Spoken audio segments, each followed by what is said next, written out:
Hello, and welcome back to my YouTube channel. We are going to be talking about love today. Love is such a strong concept, and it's truly tied to a lot of different emotions and relationships as well. But there's this extra added layer of pressure when it comes to trying to decide who you are going to spend the rest of your life with, who you're going to share your life with, and who you're going to build your life with long term. That can be a lot. It's definitely a big, a heavy, and a weighty decision. People often say, well, how do you know that you've found the one? People may reply, oh, well, when you know, or when it's the right person, you're gonna know. It's just gonna feel right. But how can you know if that's the right person if you don't really know what love is for yourself first? Today I'm going to be sharing my best advice for how to truly get to know yourself and how to fall in love with yourself, and why it's so important to be really solidified in that before you choose to share your life with someone else. Another common phrase that we hear often is, to know them is to love them. But do you feel that way about yourself?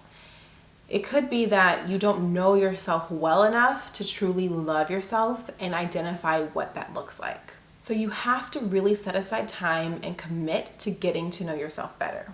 One really important way to make sure that you can do that is to set aside time to spend alone, exploring new hobbies, trying new things, and really realizing what your dreams are. What do you want in life?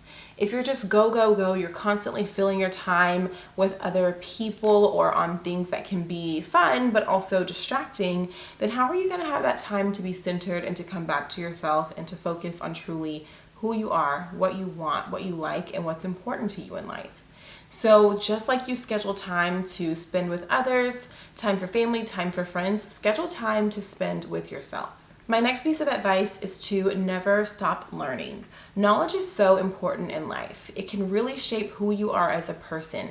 It is tied to your core beliefs, to what you want in life, to your perspectives, and your outlook on life in general. You have to be able to formulate opinions and to have new ideas for yourself. And in order to do that, you have to learn. If you don't know about anything in life, everyone has different circumstances. There may be things that you just weren't exposed to in life or things that you simply do not know. But you have to really put in the work to learn, to explore, to find out more about life and about things and about options and about everything that truly makes your life complete. You don't want to just get in a habit of following along with the crowd. Like, well, this is what my family and friends believe, or what my family and friends say. Okay, but what do you believe? What do you want? What do you think? What is your opinion on this matter? Think about those things. There's so much opportunity to learn now, even if you didn't have those opportunities before. So really dive into the freedom of being able to learn and being able to make decisions and to formulate your own ideas and perspectives for yourself. It's also very important to make sure that you're spending time taking care of yourself. Know your needs, know what makes you feel loved, know what makes you feel special, what makes you feel appreciated. It's that self-care. If you don't spend time caring for yourself, you're not going to know how to care for others. Or if you spend so much time caring for others, then you're not going to know how to care for yourself. So really pay attention to what you need in life, what you want in life, and the things that make you feel like, wow, I've taken care of myself today. Self-care is so important, and yes, it does look different for everyone, but figure out what self-care means or looks like for you. What do you enjoy? What makes you feel like you've been cared for? What makes you feel restored and rejuvenated? Pay attention to those things and really focus more on getting into a routine and a habit of really implementing those into your life. You also have to dig deeper with yourself. If you're thinking about building a relationship with someone or a friendship with someone, you have to get to know them, right? You ask them questions, you learn about their past, about what their goals are, what they want in their future, and pretty much everything that has gone into making them into the person that they are today. So why aren't you doing that for yourself? Take a moment, take a step back, assess, do an honest self-examination. Really go through those deep emotions with yourself Go back into your past, look forward into your future for what you really want in life and what you are aspiring for, and take time to ask yourself questions. If you're like, I have no clue where to start, I don't know what to ask myself to get to know myself, that's okay. There are so many resources. On Pinterest, you're able to find full lists of questions that you can ask yourself, or journal prompts that you can go into to take some time to really reflect and to focus on what are the answers to these questions, like things that you maybe had never even considered thinking about before. Taking a moment to sit down to ask yourself those questions and to reflect on them can be extremely helpful. There are also a lot of different books and workbooks. The workbook that I created, A Guide to Self-Discovery, is very helpful. There's journal prompts in there that just ask you questions, make you sit down, make you take a second to think, and you can write it out, and you may learn so much about yourself throughout that process, things that you maybe had no clue about before. And that leads me into my next point, which kind of ties to what we discussed earlier about really figuring out what you want. But it's so important to formulate your own opinions in life. Don't just listen to what everyone else says. If you listen to what everyone else says or do what everyone else does, then you're never going to have a moment to figure out what you like, what you truly believe, what you want to do. And so focus on yourself, take that time to explore, listen to a variety of different ideas and perspectives, and really use those things in your personal research to figure out who you are, what you want, and what you believe in life, so that you're not just like, well, I think this is my identity, or this is how I've always seen myself. But if you haven't really taken time to figure out who you are, and you've just always gone along with what everyone else says, then how are you going to know who you are? There's no way possible. If there's a plan laid out for you and you followed it step by step, one day you're going to be like, wait a minute, I followed all the steps, I did all the right things, but it doesn't feel authentic to me. So take a moment to find that authenticity for yourself. And throughout that process, really pay attention to yourself. Notice your strengths and your weaknesses, your likes and your dislikes. Those can be so different as well for different areas of life. So your strengths may be great in your personal life, but they may be your weaknesses in your secular life. So really take note of those things and find opportunities for growth, opportunities for learning, for development, to make sure that you're constantly moving and growing into the person that you would like to be, at least, or an idea of something that you have in your mind. Even if you aren't completely sure yet, taking time to take stock of where you are is going to give you a good foundation to get started with, so you can see, okay, here's where I'm at, here's what I know about myself, this is what I think so far. Now I can build upon that as I continue to get to know myself much better. Something that's really helpful for this is to take personality tests. I really like the Enneagram test. I think the results are very nice and detailed, and they tell you a lot about yourself. Now, of course, everything is not going to apply to you. You know, a lot of these tests and the results and the package that they send to you at the end is formulated in a way that may not be exactly pinpointed for each individual, but the general information can be helpful to you. And you may say, well, I don't exactly agree with that piece of it, but this is definitely me. I've noticed this about myself. I really do feel like that's an area that I would like to improve in. Or, you know what, that's true. That is an area that I'm really strong in and something that I'm really able to do, and I should be proud of that. So those kind of tests can really help you get to know yourself a lot better, and it puts it into a language that makes it make sense. So in your mind, you're like, well, I may think this about myself, but I don't know how to describe it. I don't really know what it is. It's just a feeling that I have. But then if you take one of these tests, it may put it into language that makes perfect sense for you, where you're saying, wow, like I've been feeling that way. I've been thinking this for so long, but I never knew how to explain it. And now I have that vocabulary and I have that understanding in a way that makes sense to me, and I can explain that to others so that they can treat me accordingly as well. And another test that's really helpful with that is your love languages. You have to figure out how you like to be loved and how you like to show love. In order for someone to love you in a way that makes sense for you and that makes you feel safe and secure and like, yeah, this is it. When you know, I know, I'm certain. You have to know what love looks like for you.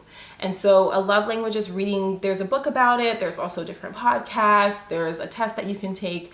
Really dive into that and see, does that match up? You know, if it says that your love language is acts of service, okay, if that's what the book says or that's what their test results say, does that match up with how I feel in life?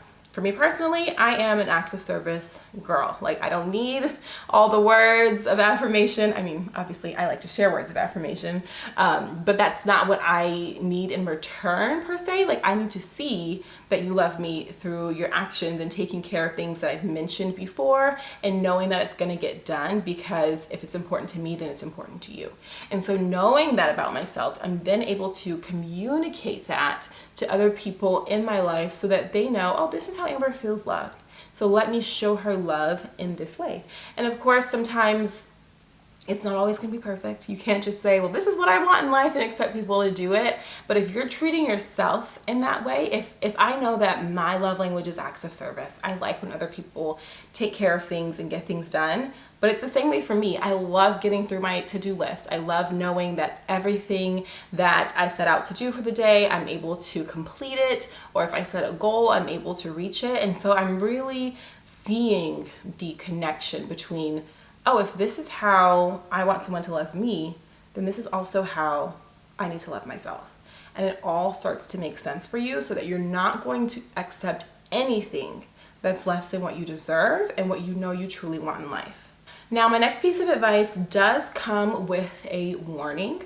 I think it can be very helpful to ask people who you trust and who you admire and who you respect to give you some insight, to share information about aspects of your personality that maybe you want to refine or areas of growth that you would like to have in your life, because they can truly add some valuable information or give you some resources in order to improve or become more successful in certain areas.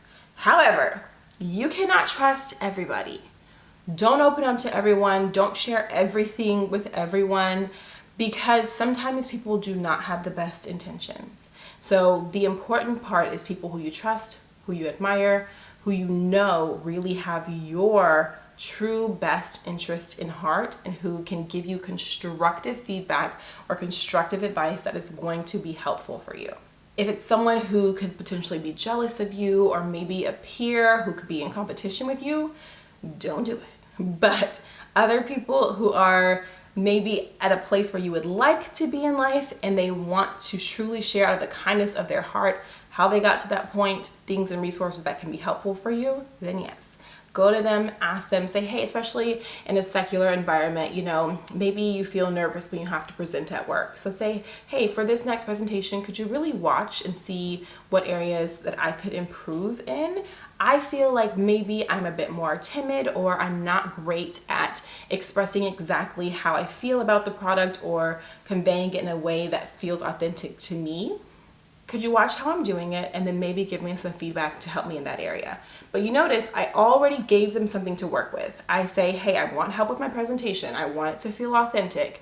So now they know that's what I can look for and that's the area that I can give feedback in. Don't just come in here saying all these things, being negative and not giving me anything or any resources that are going to be helpful. So I definitely say be very careful with this one, but if it's the right person, they can give you very helpful advice that can truly help you to know yourself better and to improve in areas that you would like to. And lastly, it's so important to have positive self-talk. Talk to yourself on a regular basis. Walk through processes in your mind. Take a moment to assess your thoughts and your feelings. When things come up, when they arise, take stock of yourself. Make time for reflection to see how you truly feel about things so that you'll know, hey, I didn't really like that. You know, when that occurred, it did not make me feel good. It made me feel uncomfortable. Or, you know what, that was a very good environment for me. I felt inspired. I felt happy. I felt motivated. Pay attention to your feelings when it happens. Take note of it and then reflect on that information. I promise you it's going to help you know yourself so much better. And once you're in a place of knowing yourself, now you're able to share the love that you've gained for yourself with someone else. But knowing yourself and loving yourself first is so important, and it's truly a beautiful, beautiful thing. And it's never too late to get into that place in life where you're like, you know what? I have done for everyone else for so long. What do I want? That's okay. Take a moment, take a step back, figure out what it is that you want in life, figure out what makes you happy, what makes you feel fulfilled, and get to know yourself and really fall deeply in love with yourself. That is going to allow you to grow in life and to set boundaries that are really important for you and not accept anything less or waver in your conviction. Then at that point, once you love yourself fully and hopefully you are with someone who also loves themselves fully, then you can bring that together. You can bring two fully, I know myself, I love myself, people who have that true focus and vision in life of who they are and what they want. Put them together, build a strong foundation together, and continue to build upon your love. But even if at some point you're like, you know what, I don't feel like I am in a place where I want to share my life with someone else, that is completely fine. Always go back to that focus on yourself. Find yourself, know yourself, love yourself, treat yourself the way that you deserve to be treated. And then after that, whatever comes in life, you know that you're prepared for it, and you know that you're not going to accept anything less than what you deserve. And if you choose to share your love with someone else, you know that it's going to be truly beautiful and you can build something even more beautiful together. I hope that this information was helpful for all of you, and just really, really focus on diving in, taking the time to know yourself and to love yourself, and realizing how important that is. I will see you all next week for another weekly dose of self-improvement. Please like, comment, and subscribe, and follow me on Instagram at Affirmations with Amber.